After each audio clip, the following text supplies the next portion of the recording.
Very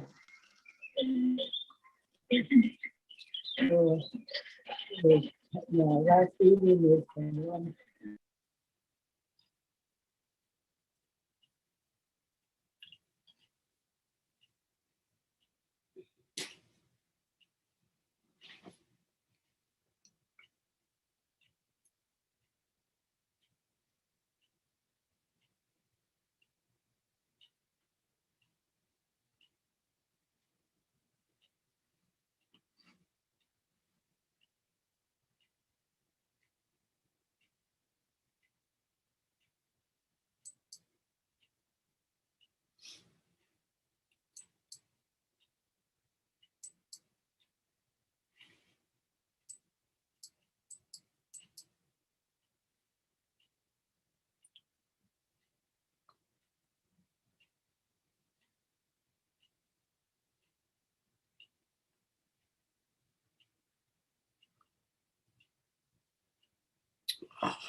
Hey, Jane.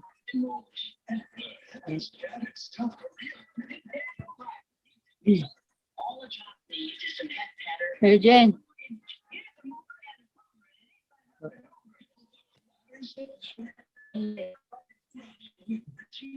You're on mute. Okay, there, I got it. Just saying, Arlene's coming over to the house. What? Arlene's coming over here to the house to listen in on Oh, what's going on. So she'll be here in a little bit. She's at the complex. at your house? Complex. She's coming over here. Oh. Yeah, I'm surprised I got this hooked up right. I wouldn't either. Good thing got little ones. Did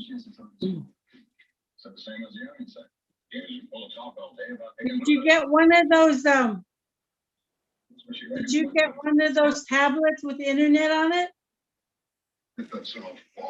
Yeah. Yes. Yeah. I signed up for one and I never heard nothing back. I use it all the time. This is that iPad. Is that what you call it? iPad? Is that what you have? Yeah.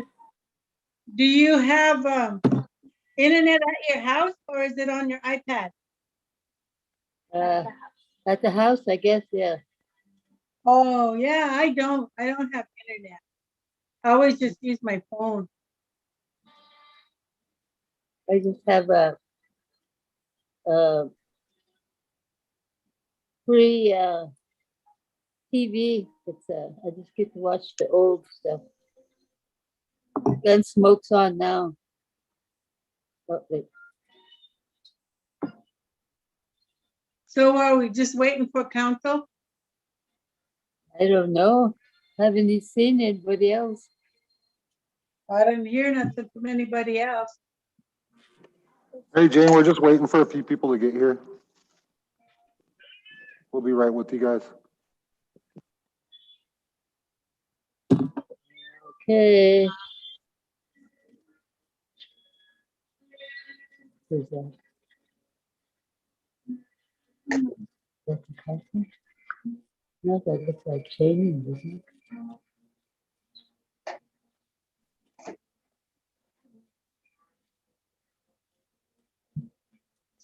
Okay.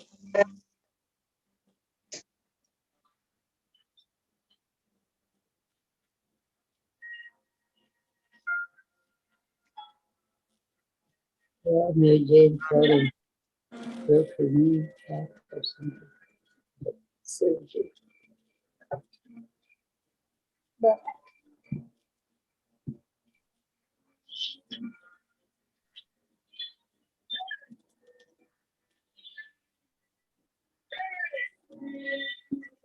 Okay, we'll call the meeting back to order.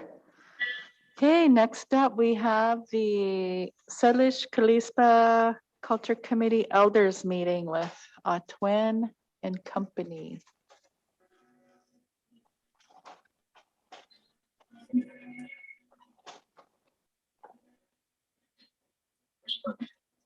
Okay, Oh, something.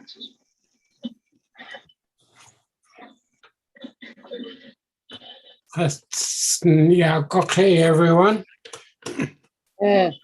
Yeah, okay.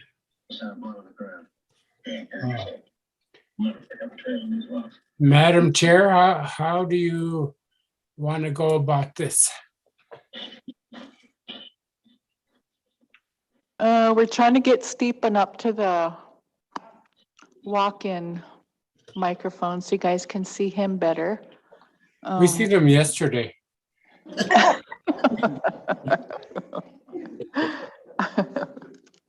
Yes. You hear that, Stephen? He's ignoring me.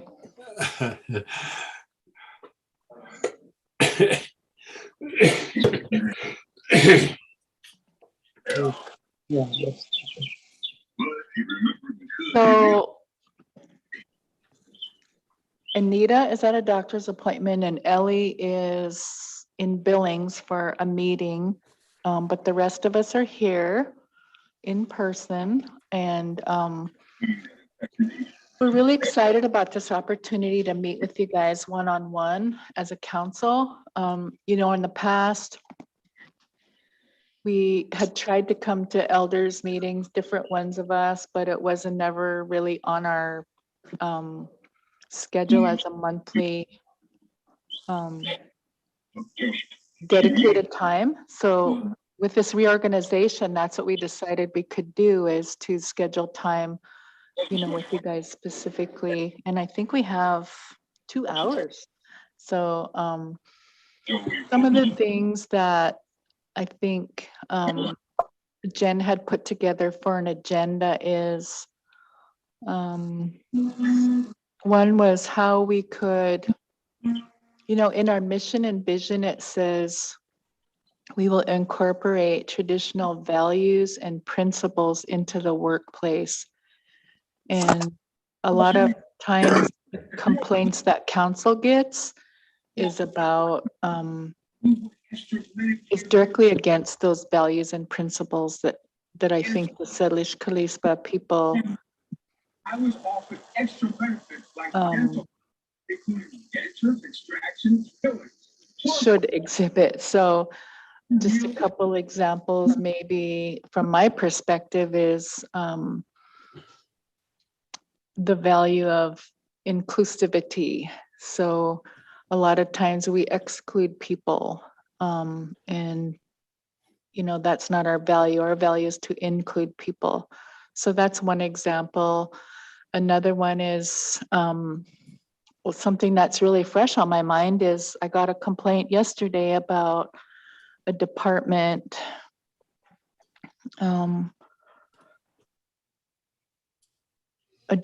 head kind of harassing or creating a toxic, hostile work environment, you know, through harassment of an employee.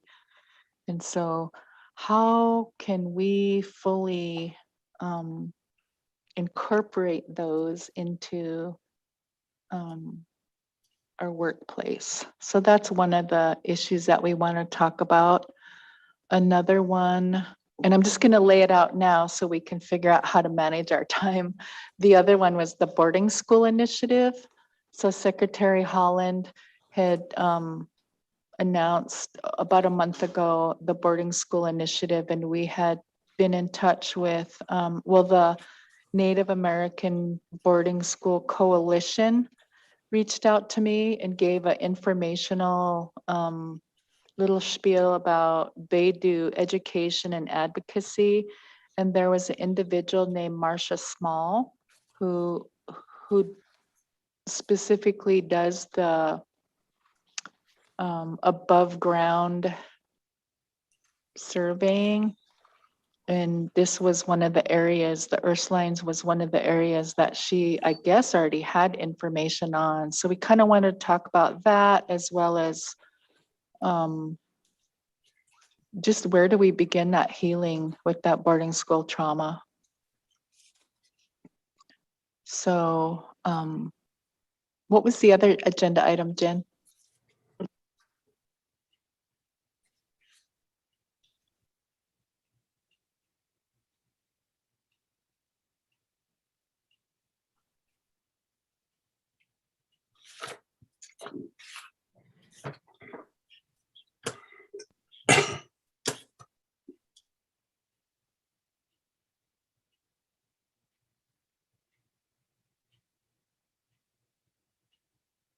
Okay, and the last one was just our reorganization in general and all the resolutions that we passed.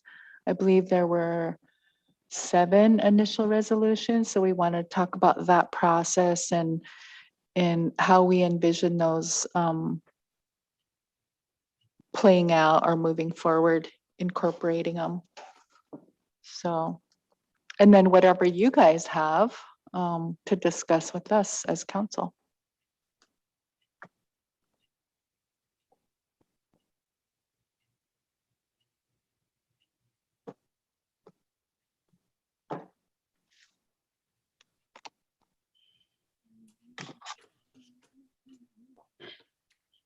Okay, first, I guess I can start out by saying lemdem to all of you, to my council, for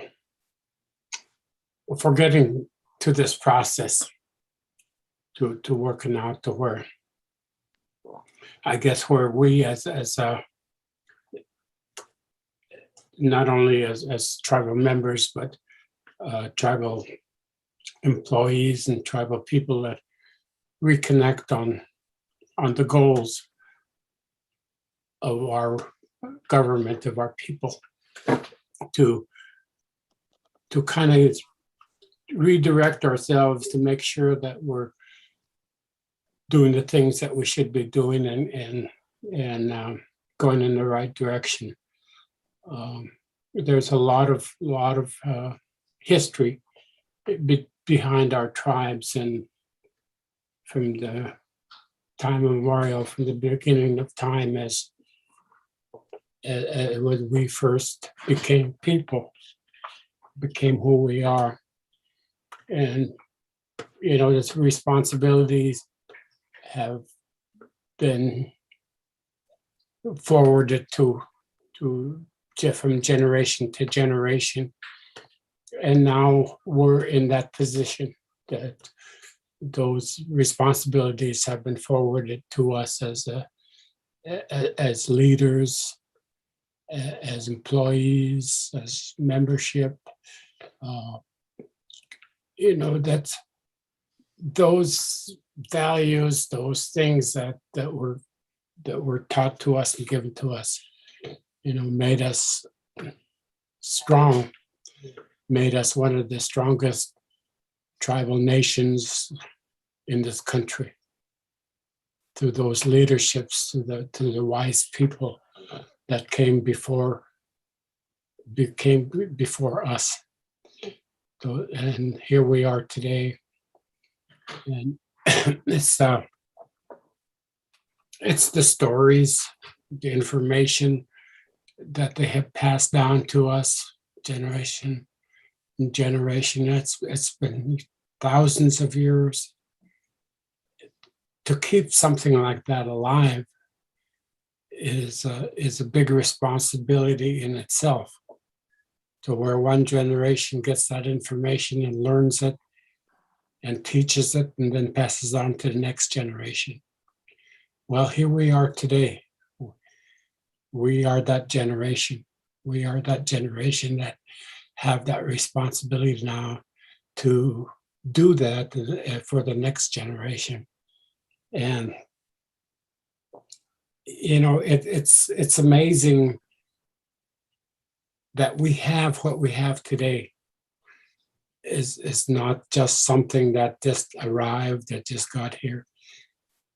It's something that was cared for. It was created. It was made, and it was fought for. And those leaders that came before us are the ones that are responsible for that. And we are very fortunate to have had those people before us, our parents, our grandparents. You know, just think for a minute what they have given us, what they have taught us. Just the parents and our grandparents have done that. And then to think that this goes back, what they know, what they gave us, going back thousands of years. You know, our elders have always said that, you know, what we share, what we talk about is not us, it's not our stories. It's those stories that came from thousands of years ago. And I think those kinds of things, if we as a people could remember those things, to share those things, we can understand each other better. We can move forward better, not as individuals, but as a tribe. To respect those things that were taught to us. We end up to, you know, our elders of this was big on respect. You know, those are some of the things that were the main ingredients of who we are today. Not only to respect yourself, but each other, other people, and all living things. You know, it's a simple word in one hand, but it's a word that means so much in what we do as a tribe, as leaders. And so I think that we need each other as a people, as council, as employees, as memberships. You know, all of those, we all have a role in what we do today. We all have a role and a responsibility to make sure that our children, our grandchildren, you know, get that same opportunity that was given to us by our parents and our grandparents. You know, we always think that our parents and grandparents are going to be here forever, so we didn't have to worry about responsibilities. That was their responsibility. But here we are. Now they're gone. And those words of wisdom that they gave us are now on our shoulders. And we need to find ways to where we could use that and share that with others so that we can move forward. And I just wanted to thank the council for the opportunity and the vision to see the needs of not only of the council themselves, but for the employees and for the tribal membership. You know, it's difficult. Being a leader is not easy. In one hand, it's not being a leader, it's being a teacher. To teach our people those things that were given to us, that were taught to us. You know, we go forward as one, and and that's not easy, because we all know that any time you get two people together, there's going to be disagreements. There's going to be people that, you know, that they're not going to disagree. But disagreement is not to say that it's not good. You know, you learn from these things. As long as you learn from those disagreements, as long as you learn from each other to what we can do as a people to make that the next step better. You know, then those disagreements are not wasted. They're not a divider, but it's something that brings us together. And we, you know, it's hard. I know it's hard. Sometimes we need to find ways to open the minds and the hearts of our membership so that they can see the bigger picture. You know, not just the narrow light at the end of the tunnel, but a bigger picture. What it takes to be successful, what it takes to be who we are today. You know, and it's not easy. It's not ever easy. And to remember always that there's a difference between we as Native people and the Suyapis. The values are different, the goals are different, but you could utilize. I think you could utilize and see from those different things to make us as even a bigger and stronger tribe. You know, it's over the years of, you know, the compliments, the recognition of this tribe has been enormous at every turn, at every corner. Confederate, Salish, and Kootenai tribes were always at a front runner in everything. And look at our accomplishments in just the last few years. The water, the bison, you know, the highway, you know, all those took time. All those took people coming together and understanding the needs, overall needs of not only just individual, but as people. What is the best we can do and what is the best we can get out to continue to save what we have? You know, our reservation shrinks a little bit every day.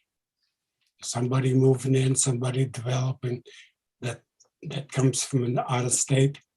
You know, those things are part of the things that the elders have said them who they'll wipe us out if we're not strong, if we don't stay together as one. So I just wanted to say lemlems to the council for this opportunity to shed light on who we are as a people.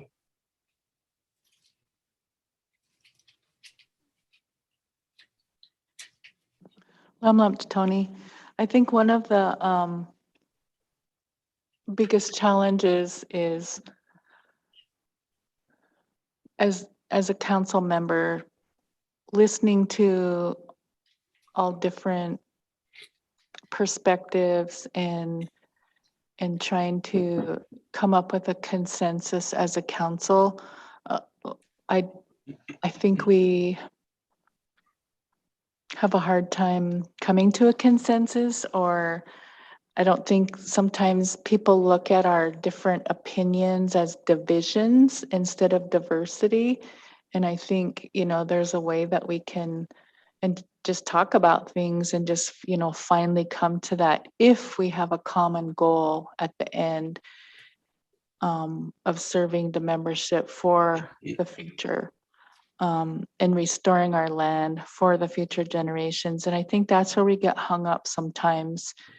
And, you know, we pride ourselves on being a people of vision, but yet sometimes I question what, you know, how far is that vision? Is it tomorrow? Is it next week? Is it the next 4 years? Is it generations down the road? So those are some of the things that I think about all the time.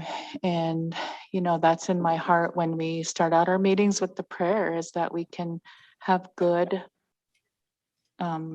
discussions about these things and come out with good decisions for everyone that's going to benefit all the membership for future generations.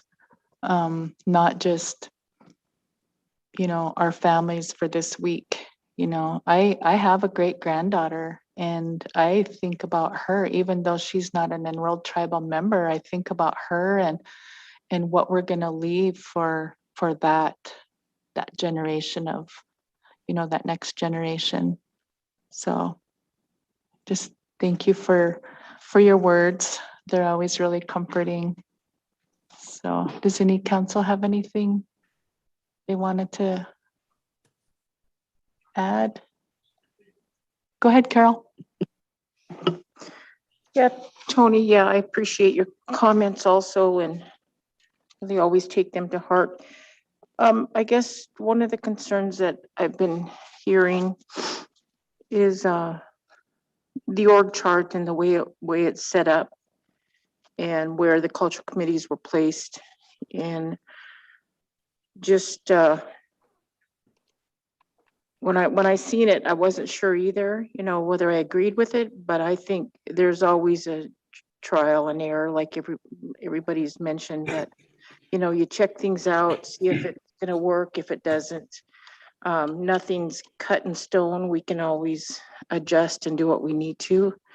And just because the cultural committees have always been at the top in the org chart and their presence and their importance to our organization as Indian people, I'm just wondering how you feel about that placement underneath a director or another program.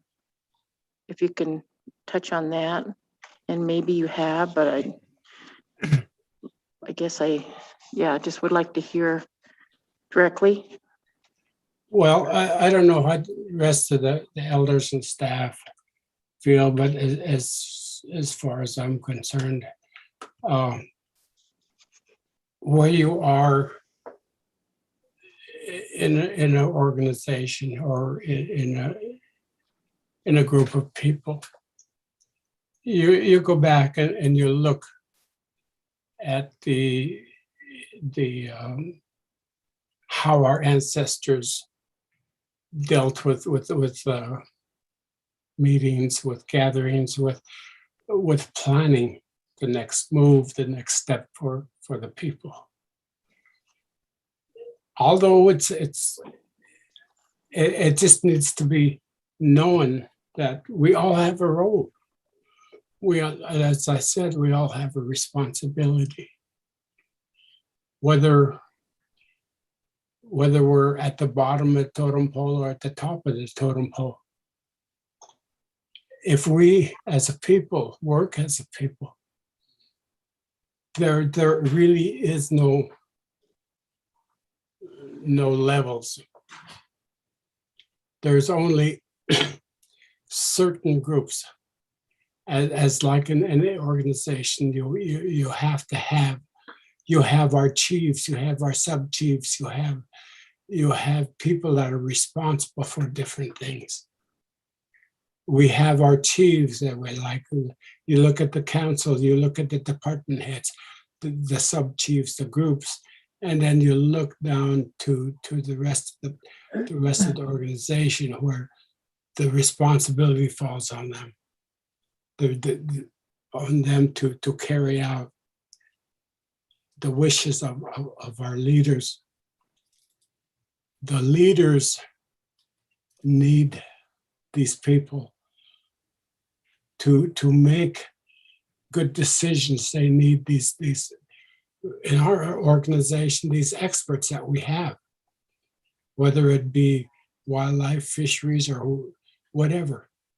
We have a role. We have a responsibility.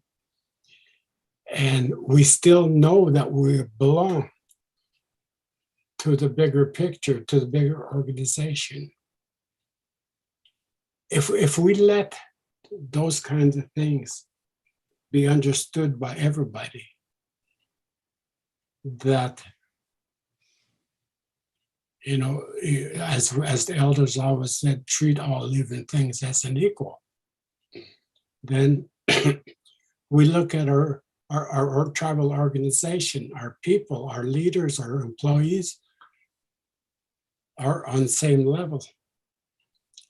They're all equal. We're only different in the responsibilities that we have as individuals, as individual programs. Our responsibility as a culture committee is to preserve and maintain our culture, our language, our traditions, our values, our way of life. And in a sense, we fit into every other organization. Our culture fits into fisheries and wildlife and whatever. It's all part of it because they're all part of the tribal organization. Because we are all one. It's when we start thinking, like I said, that the values are different from the traditional values, the native values, and the Suyapi values.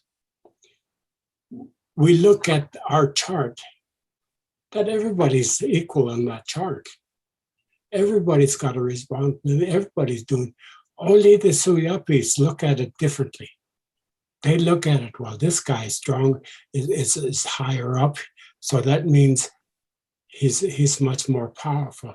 Or this one on the bottom, well, he doesn't mean anything because he's on the bottom. No, the one on the bottom and the one on top are all the same because we're all part of this organization that we have. Without one, we couldn't go forward.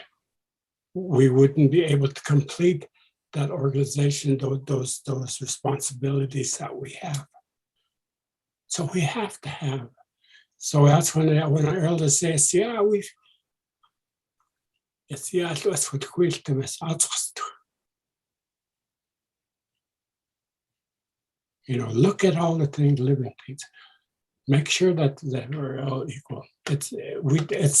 It boils down to not position, but to me, it boils down to responsibilities. Our responsibility. If I'm here next year, and the culture committee is still recognized as being the runner or the lead in those cultural language different issues that would pertain to this, then we were doing our job. Then we're doing what we should be doing. If for some reason it doesn't, this time next year, and that doesn't happen, these things aren't being carried out, then we fail in our responsibilities. Same way with wildlife. If our wildlife is well balanced, well taken care of, and well, then wildlife is doing their job. They're what they're supposed to be doing. And in turn, that we as tribal members, we as tribal organizations, we as individuals will continue to benefit for carrying out those responsibilities which we have. So I feel like we need to just make it known that the one on the bottom, the one on the top, does not differ as far as being part of a tribal organization. That if the one on top doesn't do its job, or the one on the bottom doesn't do its job, then we're not being complete. But if we look at it as a tribe, as a sovereign nation, and it's working, then that's the Suyapi vision of this one here and this one there, of being put in certain, doesn't matter. To me, anyway. However some other people feel, I don't know. But there's no, to me, there's no power. There's no power in being put here or being put there. The power comes from what you do and how you're recognized for what you're doing. I share you. Yeah.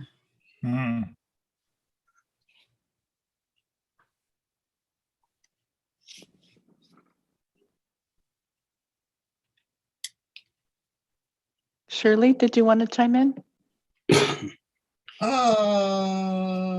Not at this moment. Could I be at the end?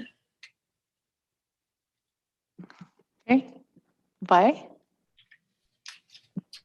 Thank you.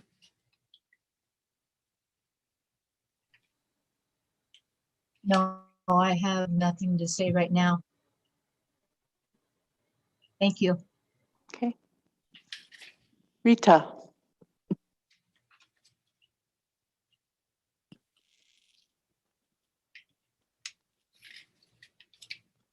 I was wondering about that, the big resort or whatever it was that they were planning on buying. Who would be working there? Who would move from here to there?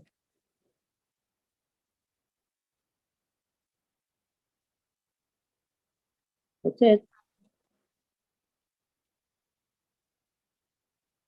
We talking about the sleeping child? I think that's one way down in Idaho. So Thompson Smith had made me aware of the sleeping child resort in the Bitterroot that was available for sale. And so we were talking about it, and he brought in some other people in on the conversation. We were just emailing each other back and forth yesterday about that. But, you know, we haven't even discussed it really as a council. I think I brought it up once as a potential purchase with our water compact dollars once we get that settlement money, when we can buy land. And I also brought up the potential of the Lolo Hot Springs. That one is also for sale. So if we could, I guess, restore these sacred waters to our tribal land inventory, I think that would be a huge message out there as far as purchasing land off the reservation. But we really haven't discussed it in length at all as a council. So, Okay, thank you. yep. Stephen, did you have something? Push that mic, that button.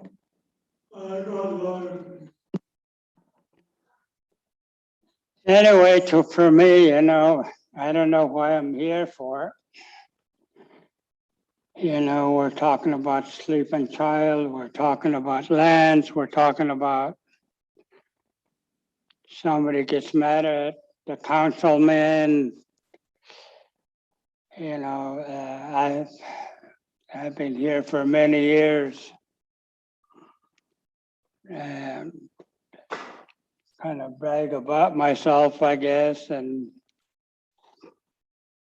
you know, I had some pretty good teachers up on a hill. I call that Moodelman. Moodelman used to live up there. I guess he was close to my grandfather, Alexander Beaverhead, and kind of raised me up on the mountains there, traditional ways. And I remember my uncle and my grandfather, and they always say, don't let it go, whatever it takes.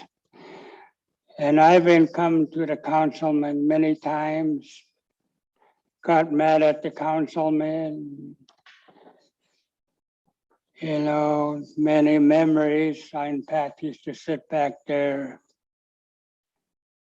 travel together, talking Indian all the time. You know, and he said, some of these days I'll be gone, Steve, you'll be sitting here. That's the thing is, you know, about sleeping child, that what they were talking about, and buying that, and there's some other places. And I said yesterday, my grandfather lived right across from Scenic Turnoff there, going up to Job Corps. And today, it's many acres are for sale, you know. And I said, I never know how much money the tribe's got or what they're going to do, or I'm talking about council or whoever's running this, you know. And my grandfather and my mom and Pete Beaverhead and Enkashula, my mom and Pete Beaverhead were brother and sister. And they lived there. I showed Cheney where it was, and I said, it's for sale. And I said, how come the tribe doesn't go in there and just buy it? Because it's traditional ways. It's traditional. You know, that's where my grandfather and all those people live. But there's many other places, you know. Many other places, you know. And I heard you say there was somebody who was not happy, you know. You can't get anybody else happy, you know. There's always two sides. And to me, I always say I'm over the hill, you know. And so many things to talk to the council people, you know, to understand each other, to help each other. The people chose you to sit up there, you know, to guide us, you know, just like our chiefs. I call it chiefs, you know. You go to Canada, the councilmen are called chiefs. And that's who you guys are, you know. We count on you. Do the right things. You guys get together and decide, you know. Decide, is it good or not, you know. You know, like Tony's outfit down there at the elders. I heard Tony talk yesterday. We had a meeting. How many people were in that elders?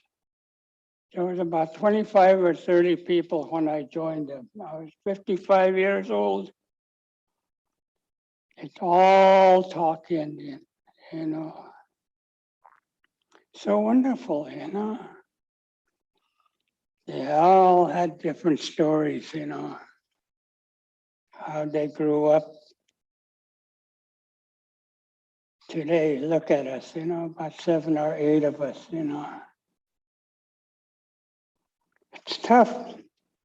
It's tough to be an elder, you know. It's tough to be here right on this reservation. For me, you know, I went to all these boarding schools, you know. I couldn't understand that, you know. I couldn't understand why I went there. I hated my folks, you know. Finally, I sat with my mom. They explained it to me, you know, why had to walk 2-3 miles to catch the bus. Hardly no food, had to get up and make a fire and all that, you know. After I got to be over a young man, you know, then I understood them, you know.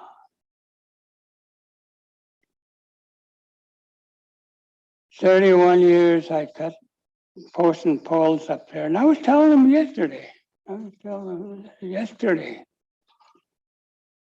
we lived under posts and poles, wood, Christmas trees.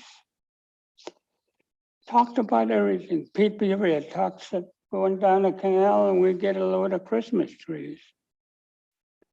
Used to go up there and, you know, no time, 2.5, 3 hours, we get posts and poles, wood.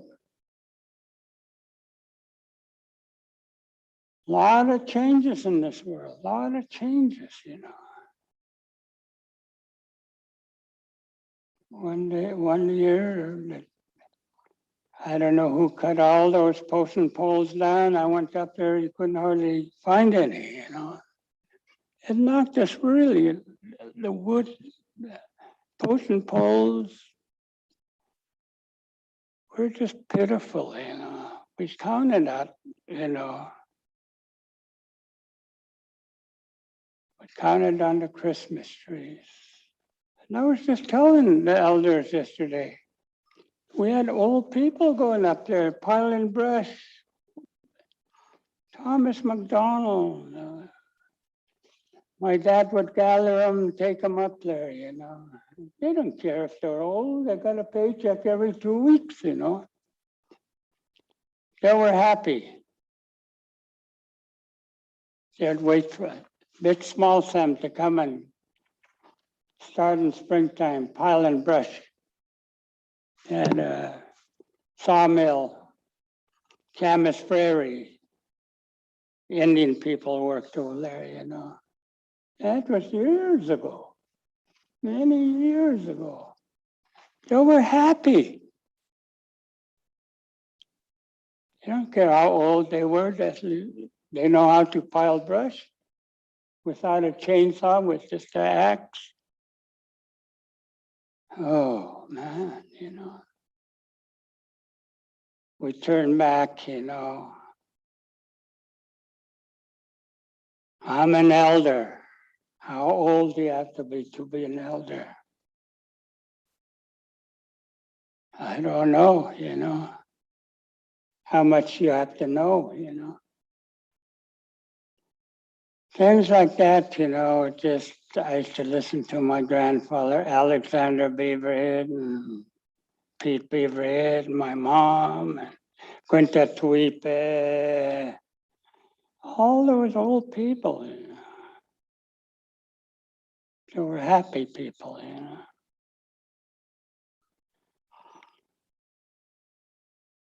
Where my uncle lived up there, many of you guys know where he lived at that past Job Corps. He used to call me, Pete Beaverhead used to call me his boy. I used to go up there and talk to him. He couldn't talk English, just talk Indian. He said, I want you to come and live by me. I got no land. He said, let's go to the councilman tomorrow. I remember I come here and I interpret for him. He said, Pete Beaverhead wants to give me some land up there. Just enough for my house to be built there. And he asked, you know. He said, you tell this councilman I want my... He didn't have to think about it. Okay, Pete Beaverhead, we'll give it to you right now. Just sign papers. You know, a thing like that, you know. That's how I got my house up there, you know. Just a thing, you know. Just to help elders from your heart feels good, you know. I remember I used to bring wood in and get water. Oh, it's just, you know, I helped them out, you know, just a smile. Not reaching out and saying, how much you gonna pay me, you know. It's all changed, you know. Right here on this reservation. Prejudice. Last night I wanted to get some food in Ronan there. Some little boy come up and said, hi, Grandma. I don't know if he was making fun of me or not, you know. What could I say, you know? I held it tough, went home, prayed for it, you know. Just a little boy, you know. Was he making fun of me or was it something, you know? Prejudice. It's sad, you know, it's sad, you know. Here we are. To me, you know, as elder, seeing changes with Tony's group. I always call it Tony's group, you know. And when they first started, I remember I used to go in there once in a while. I was very young then.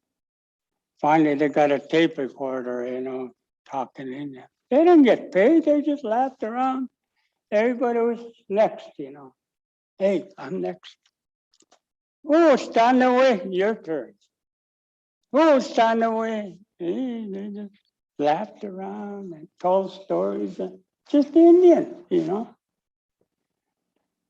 That was a great gift, you know, for them to have all these stories out there. Look at all those pictures, you know. Our chiefs, you know. Here we're sitting here about waters, about sleeping child. And yesterday I told them, I remember when they were trying to build a dam over here someplace, you know. Sure glad they turned them down, you know. Sure glad, you know, today would been sorry. To me, you know, as an elder, a lot of changes, you know. Sometimes I feel sad, but I'm happy, you know. I wake up this morning, oh, oopie, I'm still alive, you know. You know, I walked up a hill, I watch what I eat, you know. I watch other people, you know, with the canes. I'm not making fun of them, canes. And I just feel happy, you know. 4th of July, we had that powwow there, that celebration, you know, just one day. Boy, I got my outfit and I danced and danced and danced and danced. I just felt so happy, you know. If it was just one day, you know. The elders already knew this thing was coming, you know. They knew this whatever is going to kill millions of people. They knew. They told me, they said, Steve, I don't know you'll see it or not, the way we're treating our earth, the way we're handling it. A lot of things are wrong in this world, you know. What are we going to do to the moon, you know? What are we going to do to Mars? Hey, you should be helping people, you know, that's starving and all that, you know. People walking out there passing by. Yeah, I feel sorry for them, you know. But today, you know, we come a long ways. When I used to go down to Dixon where they had the council, you know, councilmen. Remember that old horn at Dixon? Brrr! Everybody going home for dinner or lunch or had one jail there. I remember I spent the time in jail. That's even still built there, you know. I think Columbus built that when he comes through here. I know he built that one in Deer Lodge, you know, for Indian people. I like to make people laugh, you know. Be happy. Be happy, you're a councilman. Be happy, I'm still alive, you know. Be happy we still got the elders down there, Listen to them, Kootenai still got their language, Help them out, Help them out. Don't turn your backs on them, We're Indian people, Councilmen should say, hey, let's help them out. Let's help Tony out with this program. Let's help the Kootenays. Let's help in Kusum. They're ready to go, Now in 2 weeks, we're going to be having our teachers coming in. We're worried about masks, shots. We got laws. We got no more Indian laws. They're gone. We never talk about it. When I was young, they used to talk about Indian laws. Couldn't do this, couldn't do that. Now we got white man laws. When we do something, we have to do their way, Got their book out, talking about masks. Kids don't want to wear masks, That if you don't wear a mask, that's death, Maybe you won't make it, Shots. That's what I wanted to talk about today. I'm sitting here about teachers, Do they have to have shots, You guys are involved with Kusum, If they don't get their shots, they're working with little kids, Would you send your little kids down there if they didn't have their shots? No. That's a big thing, But today, I'm glad I'm sitting here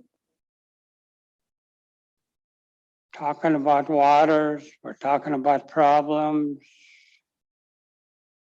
We got a lot of problems, No huckleberries. But anyway, I hope I'm on the right track, and I just asked my Sergeant at Arms, what am I doing here? What am I supposed to talk about? He said, just talk about anything. I said, my love life. He said, oh no. But anyway, I'm happy to be here talking to you guys. I'm glad I'm still alive anyway, It's 82 years old. I don't think my mom or my dad made it, maybe my dad, And I turned a page over. Just one of these pages, I was looking at it, Blackfeet, And here was my grandfather, Alexander, sitting there, big old hat, all dressed up, He wasn't dressed like you. He was all decked out, He said, one of our friends from the flat area come to visit us. And that's another thing, change, When the old people come to town, the ladies, they had their shawls on, all decked out. Not to go buy anything, just to go and just sit there and talk to their friends. Yeah. They'll be happy, happy to see each other. Now we got laptops, my cell phone, riding down the road, cell phone, and eating a sandwich, driving your car with your knees. I don't know how they do it, If you had to toot your horn, you'd probably have to use your nose. That's something, I see them, Yeah, we're getting mean, in this world. Pass somebody, they give you the finger, When we go down that road right there, you guys went down that road. They're going 80 miles an hour and you're trying to pass them. This morning I was trying to pass. They get in that single line, they're going 60 or 55. Gee, That's a dangerous road today, you know. That's all I got to say. I'll let the other elders talk, and I'm glad you listened to me, you know. And I'm always happy to come here, you know. I try to be in a good mood, you know. And so I could, and if I'm in a bad mood, you'll know, you know. Okay, them. Love, Stephen. Thank you for the gift of laughter. Mary Jane, did you want to say anything?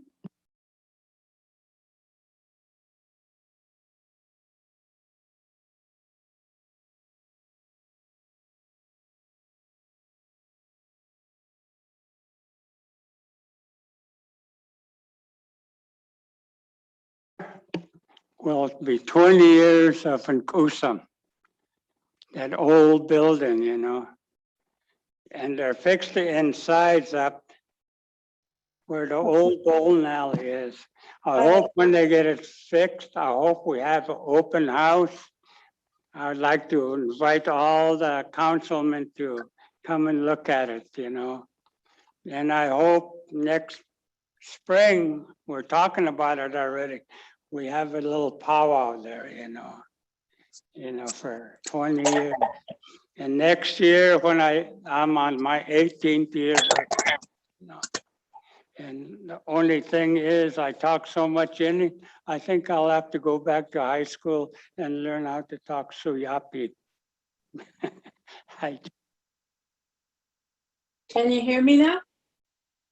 Yeah, we can hear you. Go ahead. Oh, I didn't know it was on mute. Okay, the last thing I was thinking about was what Tony was talking about, the organizational chart. One thing I noticed about that chart, it's made the same way as our enrollment papers. You know, it's like little squares and stuff, and it goes out. And I was thinking, like what Tony was thinking about, we're all the same. And all the, you know, everybody that works for the tribe should have, they should understand that. Like what you said about the toxic work environment. I was just thinking about how many different departments and places I work for in the tribe. And it comes to 6 places with like repeated jobs at different places. So, you know, like got to like 14 jobs I had with the tribe. But that toxic environment, I think a lot of it is part of it is favoritism. And favoritism, and the big thing in there is people really gossip.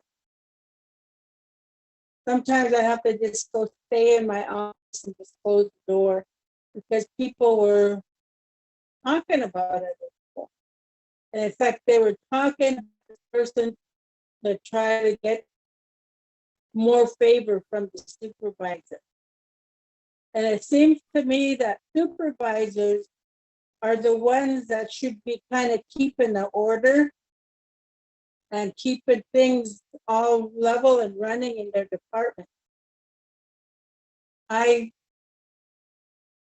think what we needed, and I've been mentioning it a few times, we used to have a cultural day for employees. And maybe we could start out with one for the supervisor. But that's just an idea there.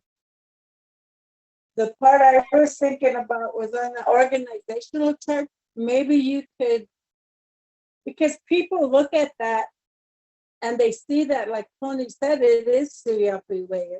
It's like someone has to be on the top. But to reformat that somehow, and I was thinking of like a circle, but I got an idea about it anyway, but to show that everybody in there, we're all on the same level, and we should all be able to respect each other enough to work cohesively together. I've noticed that though, there are toxic work environments in the tribe. I just try to ignore those, and maybe I'll just laugh it off and keep going.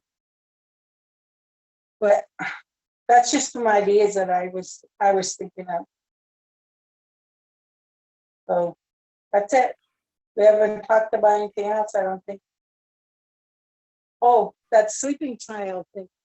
I think that would be an awesome idea to buy that back and make it into a tribal place. Okay, that's enough for me. I got it all in there. Lunch. Lumps, Mary Jane. When Tony was talking, I was thinking about that too, like an organizational chart that was kind of like the round, Yeah, where everybody has a role and everybody has a responsibility, and it's all tied to those values. So yeah, I appreciate all Yeah. this good. I'm thinking like a circle with the culture committee there representing the culture with the different arrows going in, being supported by all the different departments and stuff. Yeah, well, that's just a different idea than from what it is now. Like someone has to be the best and then someone has to be the top, that people get offended by that. Okay, I quit now. That's it.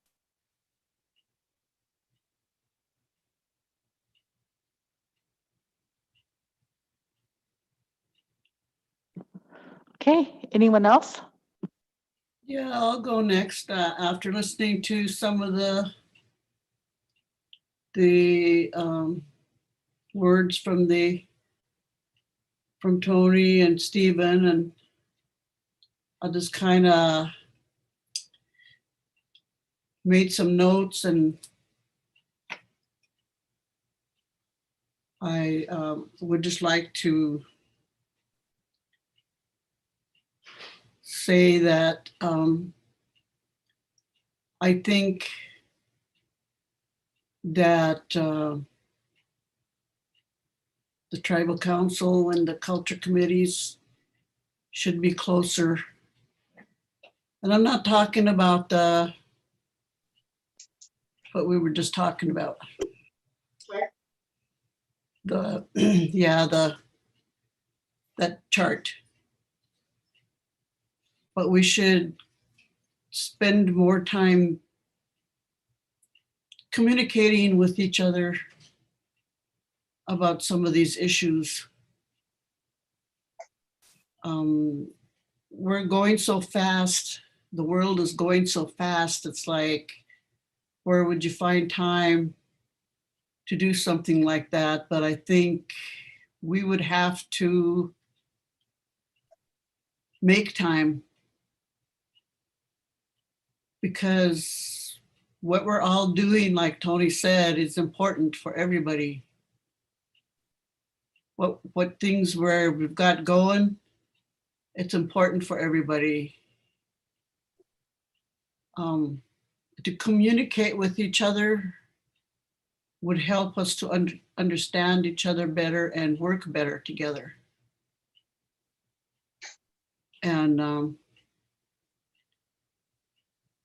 I think that's one thing that would be really good. A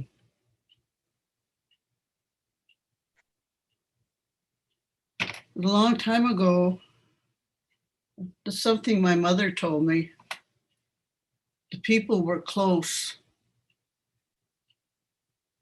They were all there for each other.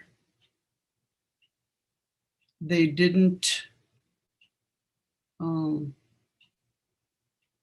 maybe they would play jokes on each other and everything, but if somebody had a need, somebody else would provide a little help for them. My mother told me about a time when her oldest baby was sick, my brother Louis, and they lived up by Mission Dam. And down the hill was an older lady. She came to my mom's house and told her, "You go rest, I'll take care of the baby and I'll cook and everything, but you go rest." So my mom was able to rest more, and that way she was able to help her baby get well. So that old lady gave of her own time and her own skills to help my mom, help our family at a time when it was needed.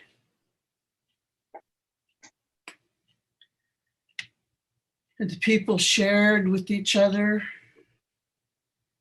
And one of the things that people have mentioned is visiting with each other.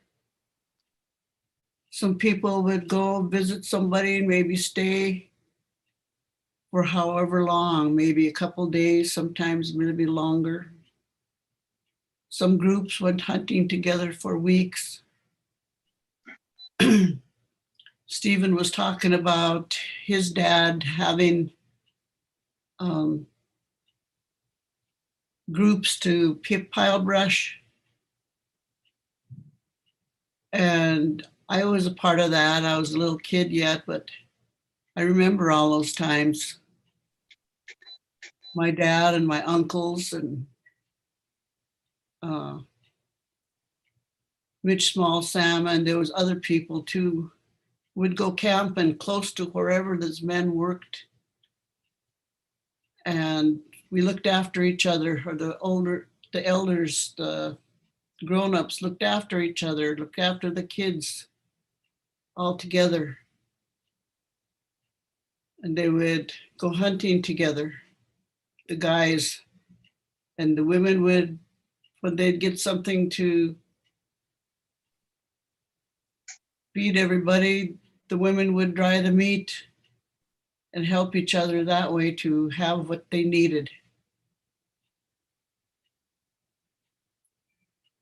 A lot of the places they stayed was at Clear Creek over across the river from Perma. Then they were at Camas Prairie, 2 places.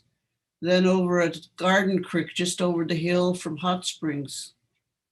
Then over at the end over there in Mill Creek.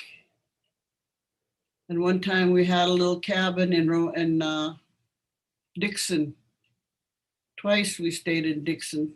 And those lasted all summer, all summer long till school started. If people never had a ride, and somebody had a vehicle, that all get in there and take people home, take people back to work. And then Stephen mentioned Indian laws. Yes, there were lots of Indian laws, but they weren't meant to be showing someone was better than the other. They were meant to show that to keep each other safe, to keep the kids safe, to keep the people from being hungry and things like that. There was little rules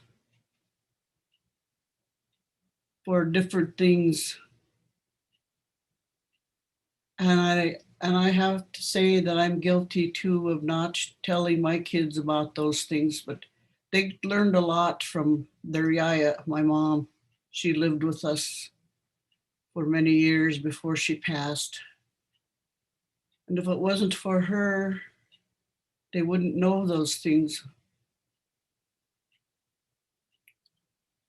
So I think it would be better, I think it would be good if we would find some ways to visit with each other.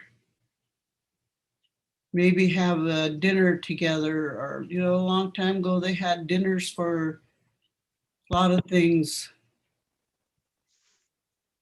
And I think not only for memorial dinners and for dinners at wakes and funerals, there might have been dinners for different things, maybe not a lot of people at the once, but some people, but the people were close. And maybe that's one thing that we could start doing. Everybody loves it when we have our elder meetings and we have lunch. Everybody loves that. We have a chance to sit together and visit. And that's probably why there's so many people go to the wakes and funerals too, is to be able to sit and visit with each other, not only to pray, and that's one way to be close with each other. That might not be all true, but kind of. We need to be closer. We need to support each other. We need to give each other some time. And maybe that's all I have to say. But oh, and talking about that sleeping child place. Oh my gosh, those pictures were just beautiful. I just fell in love with that place. I think it's because I heard that coyote story several times and what went on there. And so just to know that that place exists is so special. And, you know, there's places here on our reservation, that Wild Horse Place over by Hot Springs. Why couldn't the council buy that? Why couldn't they fix up the bathhouse, that area? And if we want to keep everything here on our reservation,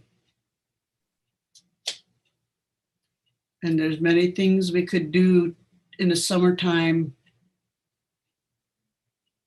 for our people to be able to go camping and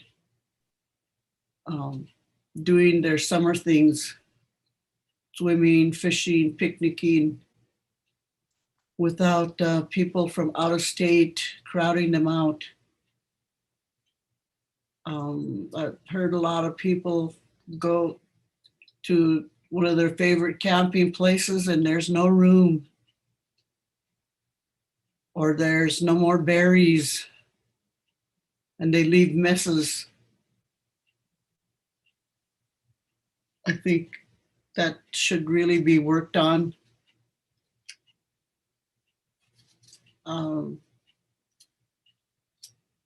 Maybe to have the different tribal families mark off the spot they like to camp and put a chain across there, or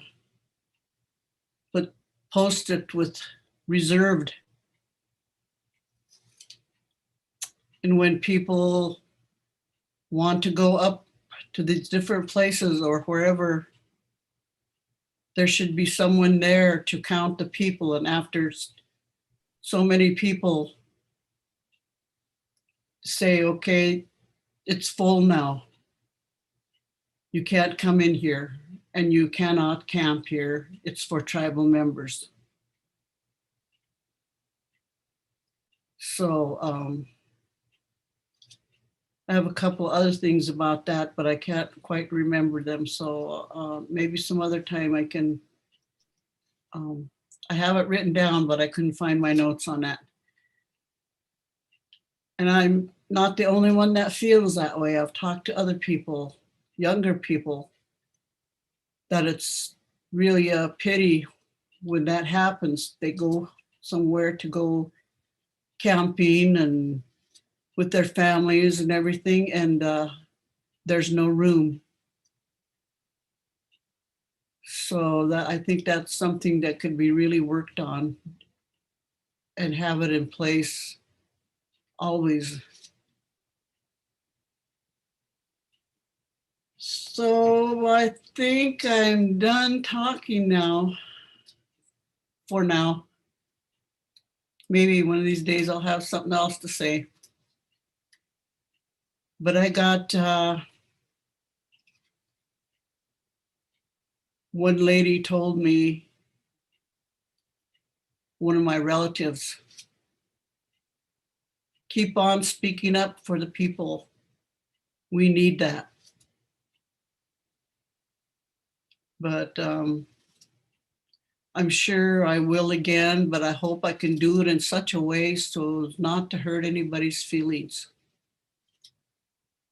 And I hope I make sense.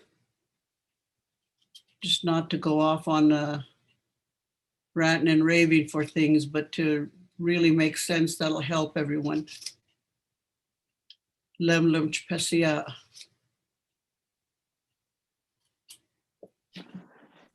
Lam, Shirley, I'm glad you brought up the land and, you know, recreational lands issue, because I really like your idea of meeting more, because there's so many issues that we need the elders' input on. And we've had some pretty serious discussions about changing our permit system, not allowing camping in certain areas. We've discussed a lot of different options. So I really like your suggestion about meeting more often on, you know, because we do have a lot to talk about.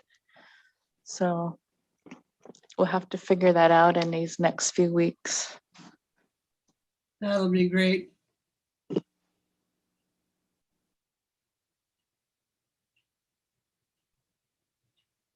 Lynn? Thank you, Madam Chair and members of the council and elders. Shirley, I'm glad you brought that up, because I just wanted to share with you a conversation that took place yesterday at the Elmo elders meeting.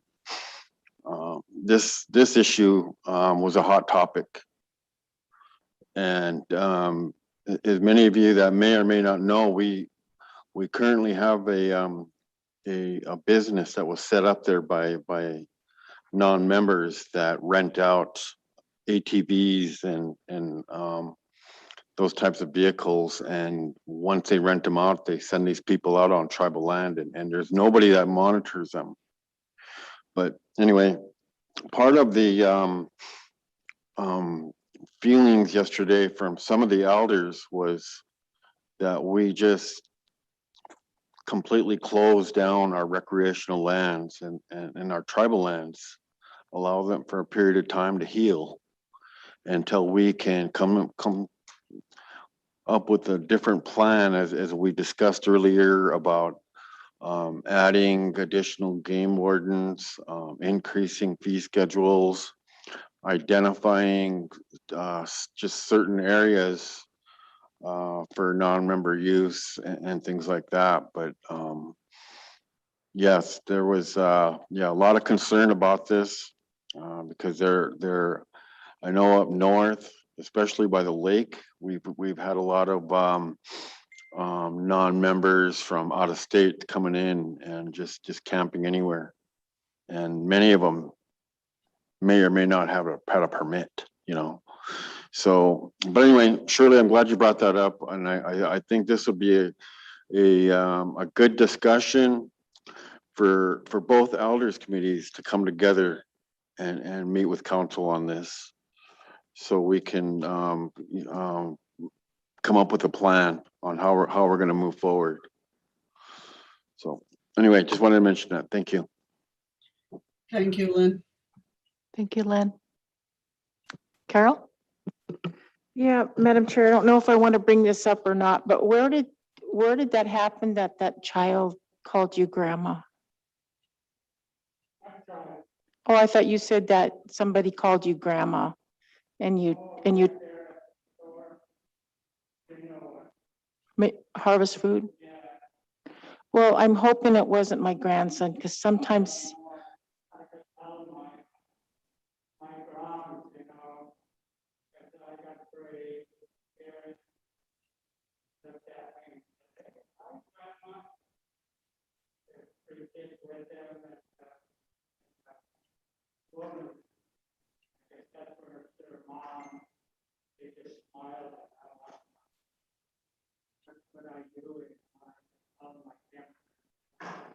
Well, sometimes he does that, and he doesn't mean no disrespect. He looks like he's 7, but he's only 4. And sometimes he'll do that. So if it was him, certainly he didn't mean nothing by it. He's just being nice is all. And sometimes that happens. Kids just don't know, So anyway, just wanted to say that. There's a lot of prejudice, still yet right here, still yet, So we have to live with it.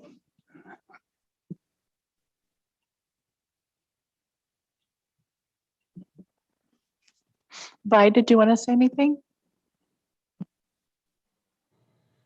Just a few words. I'm always glad to hear Tony talk. He has a lot of good words to say, and it really means a lot. And right now I'm learning a lot by just being at the elders meetings. I'm not claiming to be an elder yet. I'm just trying to do my best to help out where I can. And this is where my mother worked for many years. And I just want to be a part of the culture program and to learn. There's plenty that I missed out on because of my work. I never took time to go to a lot of the cultural meetings or culture camps or different things because I felt like my work was important. And now I feel like I missed out on a lot. I really did. And to this day, I keep thinking about what would my mom do, or what would she say, or how would she do this? And I'm proud that she taught us about part of her culture growing up, about riding in the parades. And I'm so proud that my daughter and granddaughter and grandson joined me the last couple of years. Well, along with our nephew and his boys, they always ride with us. And it just feels so good that, that's a part of me. But yet there's a lot that I have to learn. There's a lot that I missed out on, and a lot that I depend on Shirley and Tony and Stephen for, the guidance and how to do things. And I'm hoping that when this virus ends, I'm hoping that we can get back to doing another culture camp. We have one in June, and it just doesn't seem like it's enough. And hopefully we can expand on the language. I'm hoping that we can get, to a lot of people who cannot be in that classroom that Cheney has, that immersion program. That sounds like it's very tough, and I'm really proud of the people that have gone through it. And I don't, I'm hoping that I can at some point be there to help myself.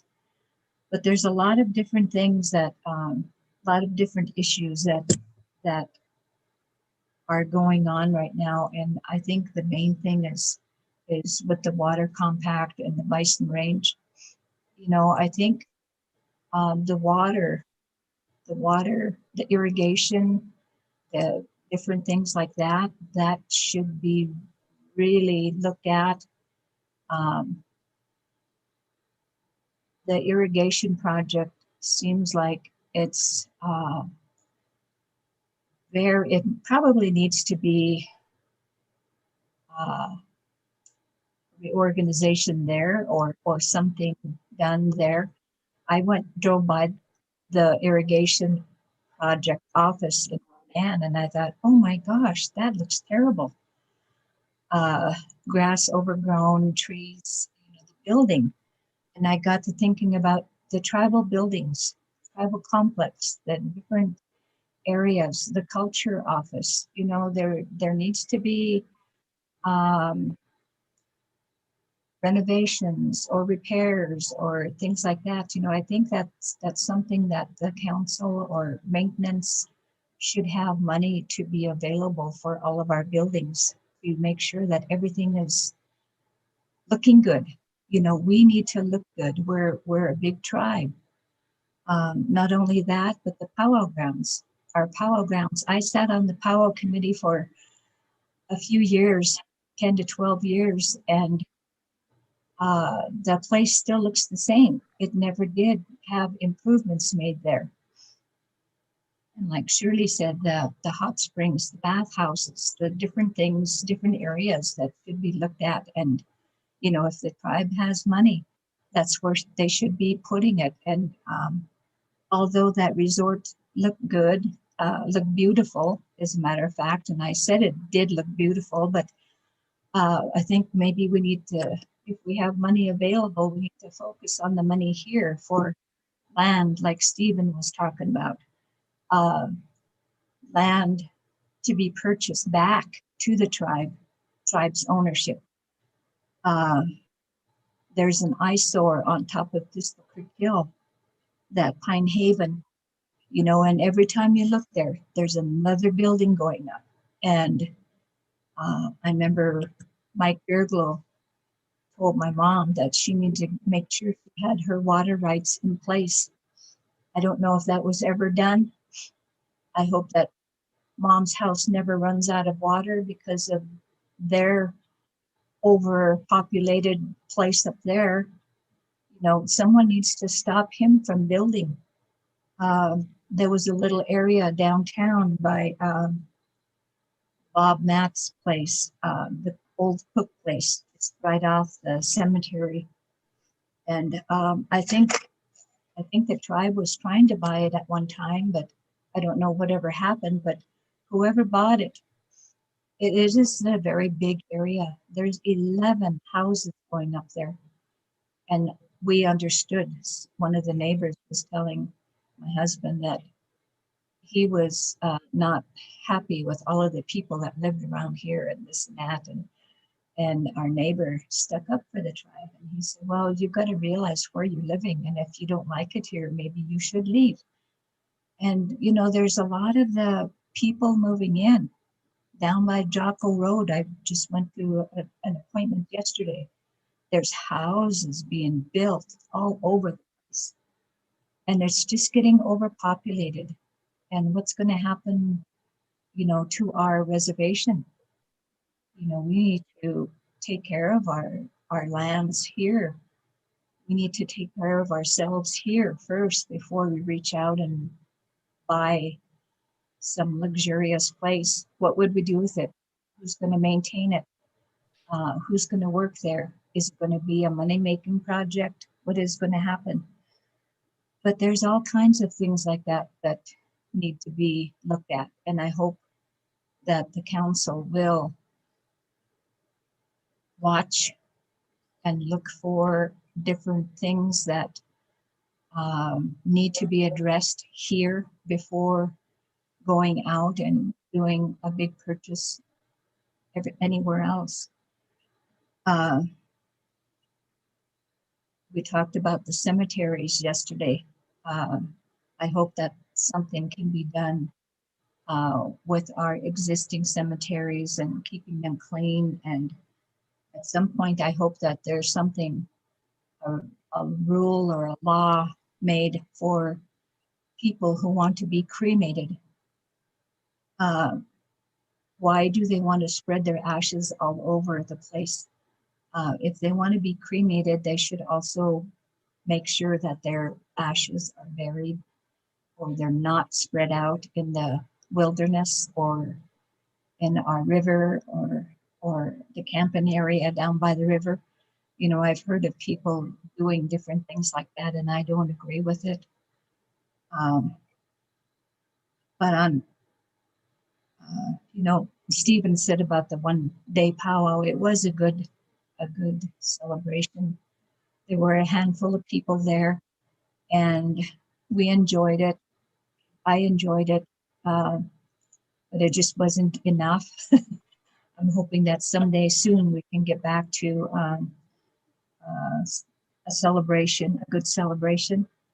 And I'm hoping that with the past 2 years that the celebration hasn't gone on, that money that was allocated for the powwows, I hope that's still there for the next powwow, so they won't have to scrimp and scrape money. But I know that they should be doing some fundraising, but I hope you guys can help out with the buildings and bathrooms and different things like that to get it up to par, up to date, so people can come in with their campers and maybe use that as a recreational area during the summertime. You know, we talked about that too. One thing I wanted to say was that we went on a field trip. The forestry people took us out on the field trip up to Eva Paul and then up to Valley Creek and showed us the different areas. And I told Tony afterward, and I know Mary Jane mentioned this too. She said, "Oh, Tony, you've got to be very proud of your son." And, you know, all of that staff, they knew what they were doing. They know the ins and outs of everything. And you could tell that they were very knowledgeable about what their job was, and they're doing a good job. And I just wanted to let you guys know that, you know, I'm very proud of them. And I hope that other departments will look to be that, you know, knowledgeable and important about their jobs and keep their jobs going. And they need to be recognized, and just like the people that are at the station points for the invasive species. I think that they're doing a very good job. They're always there. They're always on the ball. They're always checking. And I think they're doing a very good job too. And I think that's all I have. And I thank you for your time. Lem lunch. Bye. Could I mention one more thing or ask one more question? Sure. In May, when the tribal flag was raised at the Bison Range, that was such a nice little celebration. And I was just wondering if the tribes are going to have a bigger grand opening celebration for the Bison Range.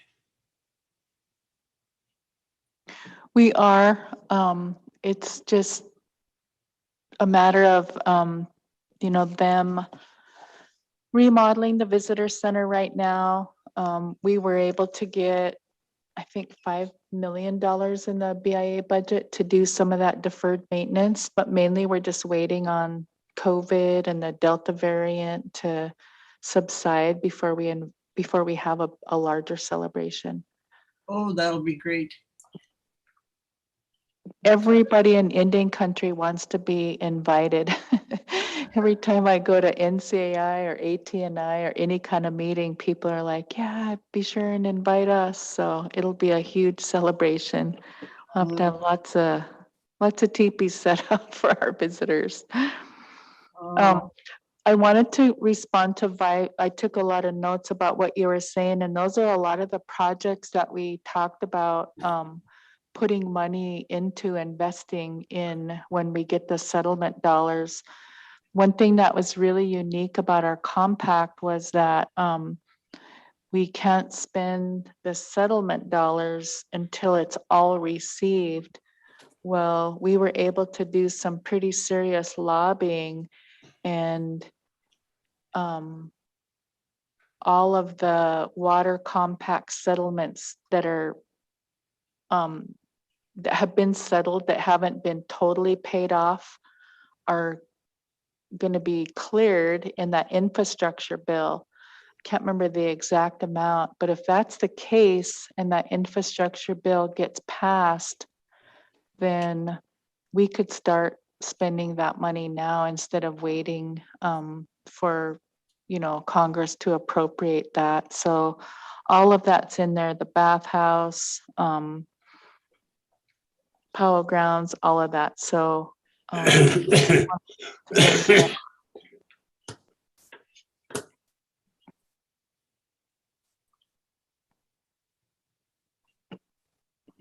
anyone else?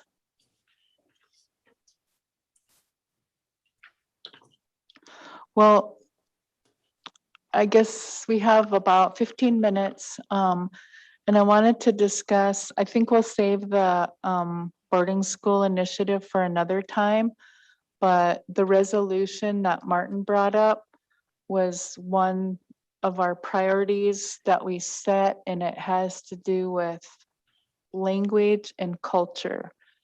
And so this is something that we want you all to think on and to give us ideas. I heard some mention of,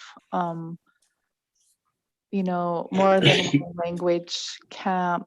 And, you know, I know what with the apprenticeship, language apprenticeship programs that we currently fund, that we could do a lot more, but we had a pretty good brainstorming session as a council in one of our priority planning sessions. But this is, we could probably dedicate one whole 2-hour session to just this resolution. So I want you guys to think on that and give us some ideas about that at our next meeting. And any other topics that you guys come up with. And I really like the idea of meeting on a more regular basis so we can get advice on, for example, the recreational lands, options, closures, etc. Did anyone else from the culture committee want to say anything? I just want to close whenever everybody's done, Shelley. Shelley, I have a comment. Go ahead. Can you hear me? Yep, we can hear you. I'm sitting here with Aunt Reeds, listening, and yesterday I went to a gathering in Missoula, and I don't claim to be an elder. I was raised with that value that anybody older than me, I am to respect. And when that time comes, the people will put you there. And so I was introduced yesterday to do an opening prayer as an elder. And it made me think about my responsibility and role as a Salish person in our Aboriginal homeland. I was my whole life I was brought down there. My whole life of being raised with Medicine Tree and being raised with knowledge of knowing that that's where we come from. And I understand the whole dynamics of what happened yesterday. where our tribe, the tribal flag was raised. The Blackfeet pretty much took over on everything. Our tribal council was not present. Our vets were not present. For whatever reason, that none of that happened is beyond me. I just really felt that lonesomeness there when the organizers and everybody, they didn't make a scene. Everything still happened. But it brings me back to that, the acknowledgement of our land and our water and of who we are. And and what we're doing, I guess. And whenever I come to those places of who organized or who's bringing us back to Stevensville or who's bringing us somewhere, is all controlled by money. I totally seen that yesterday with all the dancers, all the vets, everybody that was there, and our people were left out. But the commissioner also said that from now on, they're going to make sure, because every fair, they want that contingency there, and they'll provide that money for our group. I don't look at that money when I go do things. I look at how my dad was. My dad never accepted that money either. Just would tell him, oh, just feed me. That's the most important part of who I am, is our food. And so the MC started out by telling all the Suyapis and the people that were there that were standing on stolen land today. And he went into the acknowledgements. He went into all this history, so to speak, and made fun. There was a lot of joking and making fun, like Stephen says, that, powwow MCs do. And him too, questioning himself because he's on Salish territory. But he reiterated that going through his child is Salish through one of our members, and he honored that.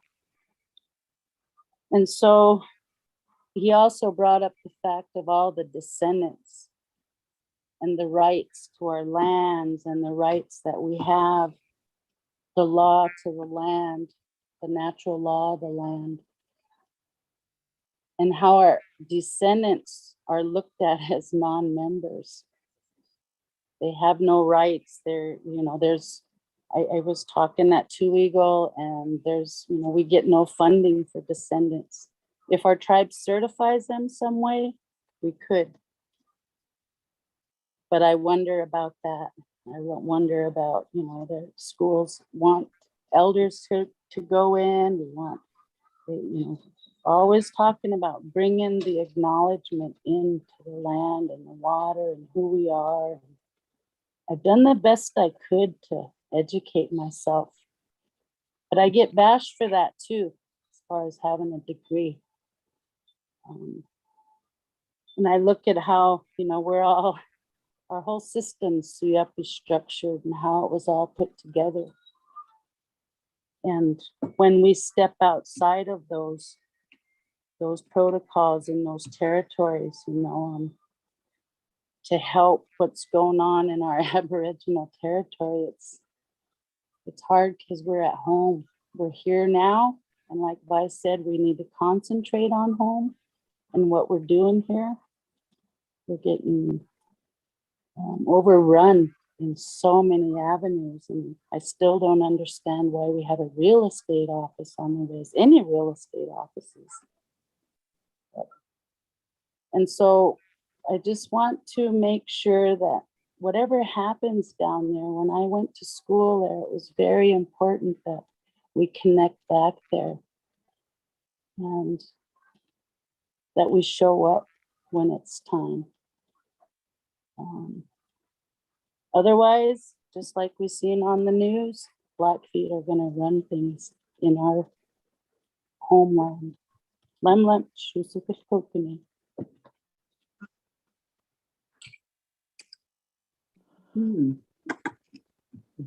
That's Arlene.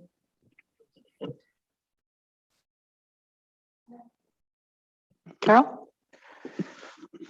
Yeah, when you talked about it, Madam Chair, yesterday or the Tuesday about going, and I really didn't catch the full grasp of what you'd said. And then I asked you to send me the agenda.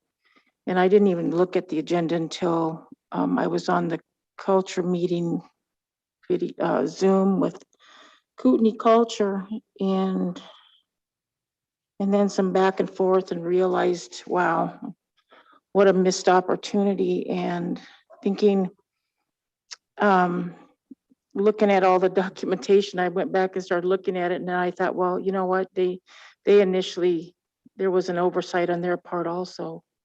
The timeliness of letting us know about it and all of that. But I will take responsibility. I know nobody else will, but I will take responsibility for missing it.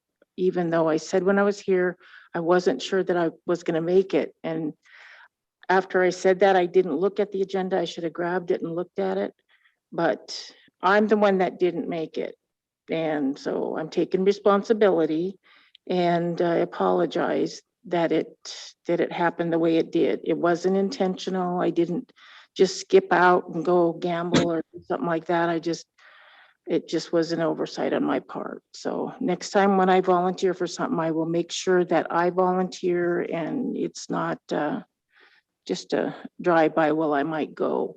I'll make it clear whether I'm going or not. So thank you, Madam Chair. Thank you, Carol. And you're right, it was poor planning on their part. I remember over a year ago, Commissioner Strohmeyer said this was going to happen and connected me with someone in their office. And I said, we have a Veterans Wear Society, we have a Mission Valley Honor Guard. And so I understand that they weren't even invited as well, that a Blackfeet carried in our tribal flag. So yeah, I understand the hurt and the sad and bad feelings there. But I know he did apologize, for the late notice and said it was someone outside of the county that actually did the planning. So yeah, that was pretty heavy on my heart last night as well. So, but I'm glad you were there to represent us, Arlene. Thank you for that. So.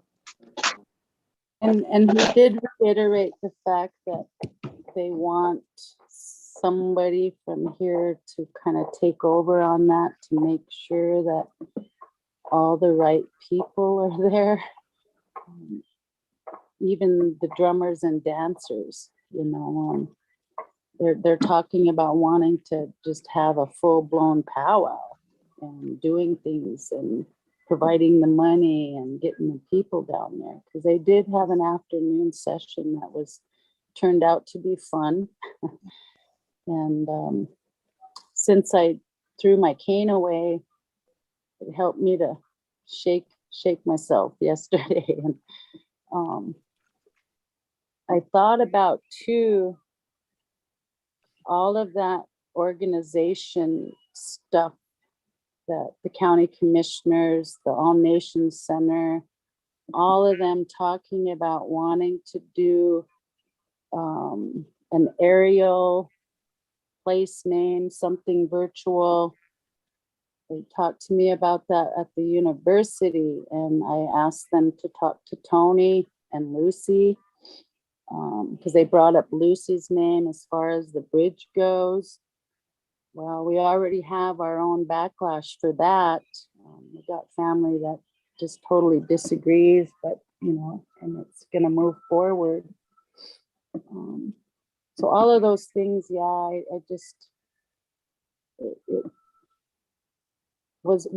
was able to just cover it, I guess. I just didn't care what people had to say, because Suyepi wise, they thought they were all Salish down there. They're all Blackfeet and Crow. I'm not Shelley. Lynn? Thank you, Madam Chair, and yes, Arlene, thank you yesterday for being there. You know, I don't think none of us really have to take blame. It was just a matter of bad timing for all of us. Otherwise, we would have all been there.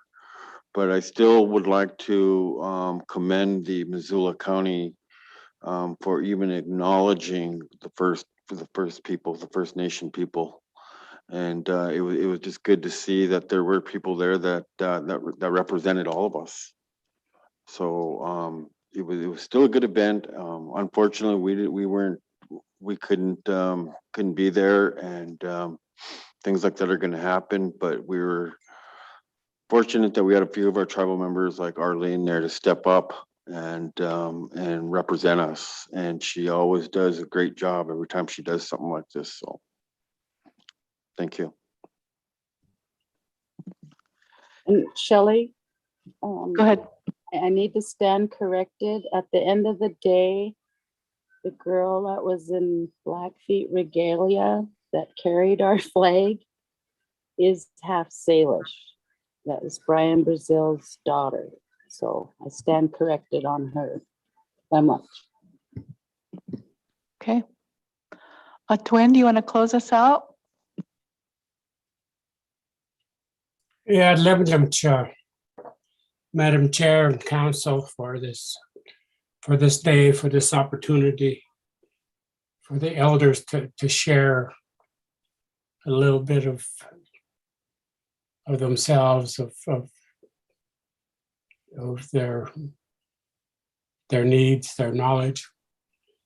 I just want to close by saying that, I always say that we always work better together as a group, as long as we remember, to who we are, again, where we come from. It's because of who we are that gives us the privilege to do the things and to say the things that we do today. Our land, our culture, our place, our homes, everything is because of who we are as Salish people, Zanka people, native people of this land, this area. And it's like that throughout the whole country. Each tribe has their own story, has their own values in their areas. Those are the gifts that they got from their ancestors, from our Creator. And so it's always good to remind ourselves that's why we're here. That's why we're able to say and to claim the things that we claim and to do. The victories that we have is because of that. Our elders have taught us so much in how to preserve and defend ourselves. Life is not easy. And being Native American, I don't like the word American, natives of this land is hard. Every day is a challenge. And again, I want to thank you for the efforts that you have put forth for the tribes and for our people. And when you're, as leaders, when we are put in our positions, it's through the trust of the people that have put us where we're at. And those same people that put the trust in us are behind us, are supporting us. And so in turn, we must support not only each other, but support our membership also in ways that we can. Our families are a big part of who we are as Native people. families, getting together, learning from each other.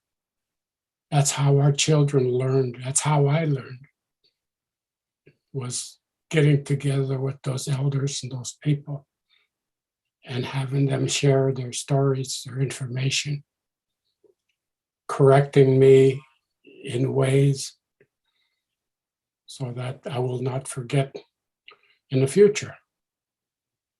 And, we can't say enough about them, for them, because of who we are today. To be honest, not only with each other, but to be honest and to understand our history, our language. If we're honest, then we're honest with our ancestors.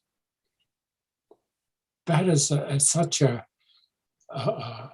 big thing for me, is to try the best I can to be honest and accurate in everything that I do, because I represent them, because I carry their stories and their information.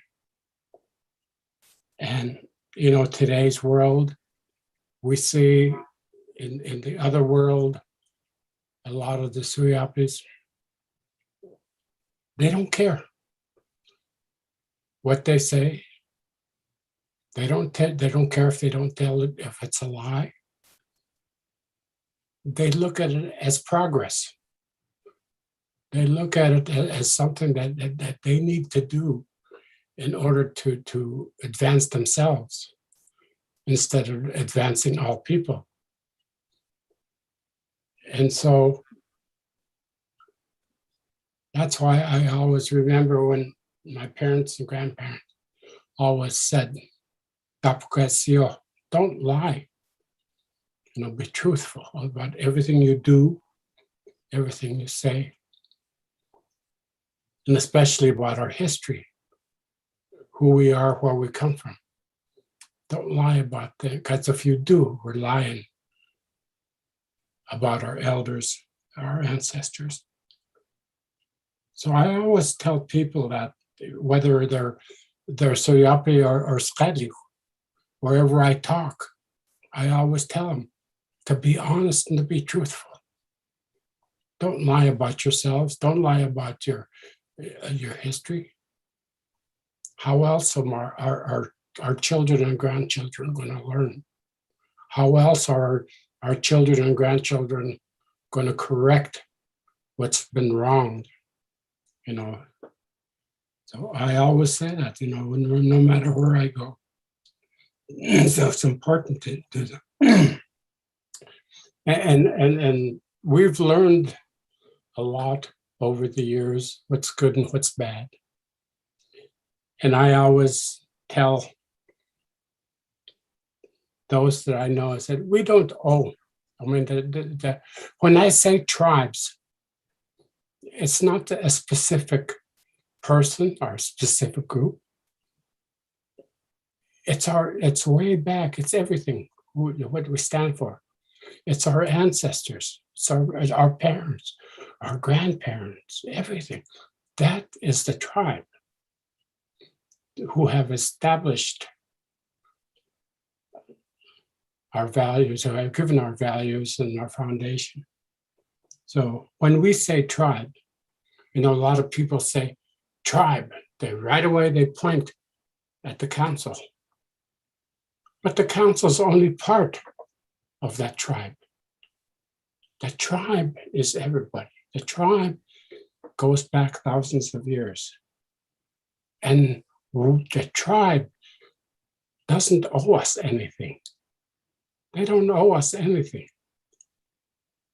We owe the tribe everything. We owe the tribe the respect. We owe the tribe the responsibility. We hold them a lot. Again, when I say tribe, I'm talking about thousands of years of people. That's who we owe. They don't owe us. They already gave us what we have today. They already gave us what we need to advance ourselves. But we owe that everything to them. You know, so when people say, the tribe this, the tribe that. No. If you say that, then you're talking about your ancestors. Don't point at the council and say, the tribe. Because the council is only part. The culture committee is only part of the overall big picture. And so on that note, I asked the continued support of the council in the things and decisions that we try to make and that we try to do to carry on our traditional way of life, our traditional values as Native people. And those that point fingers at us are people that don't understand what tribalism really is, what it really means. And Kusum, one. We're one, we're family. And we all have to work hard at that. Starting with our children, our grandchildren, our communities. Again, Lemlips for your time listening to us. I hope down the road that this doesn't happen once in a blue moon, but maybe twice in a blue moon.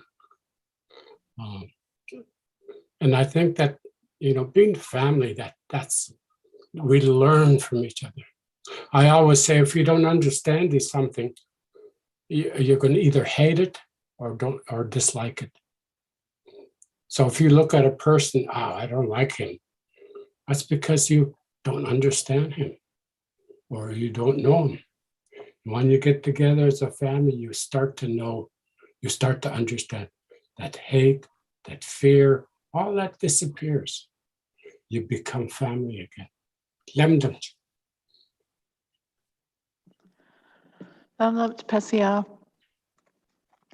Well, yeah, we won't wait till the next blue moon to do this again. So, and Tony, I just want you to know that we pray for improved health for you and for all the elders, that everyone could be protected from the virus. And we look forward to our next meeting. Lemdom. On that note, I would also like to thank my staff, who has been a tremendous help to me in many different ways, and picking up the slack, and they've worked through this COVID thing and 24/7. And I just want to make sure that I recognize them, that they know I appreciate what they do for this culture committee.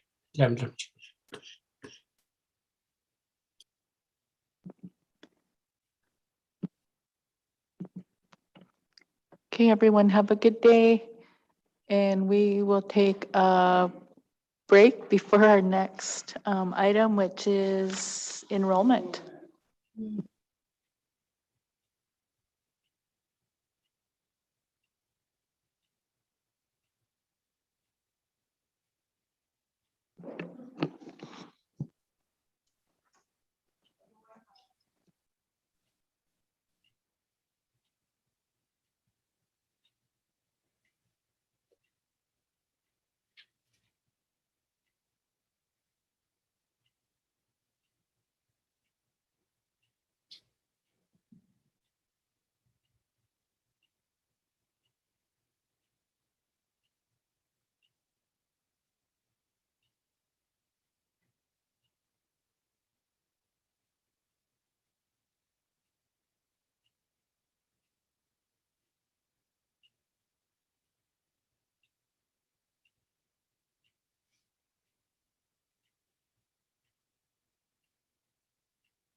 Okay,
we'll call the meeting back to order.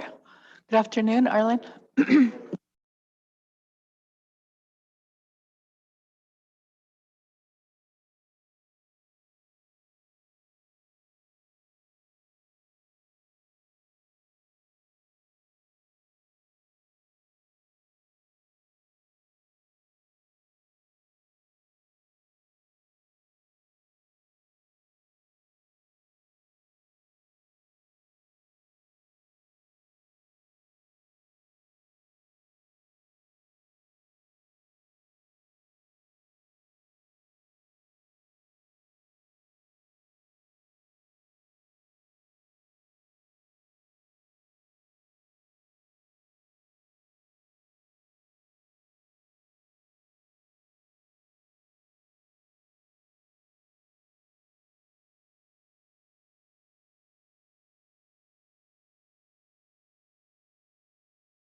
So I understand that we took the DNA policy off the table today for legal review. Okay, and then, so we'll start with your enrollment.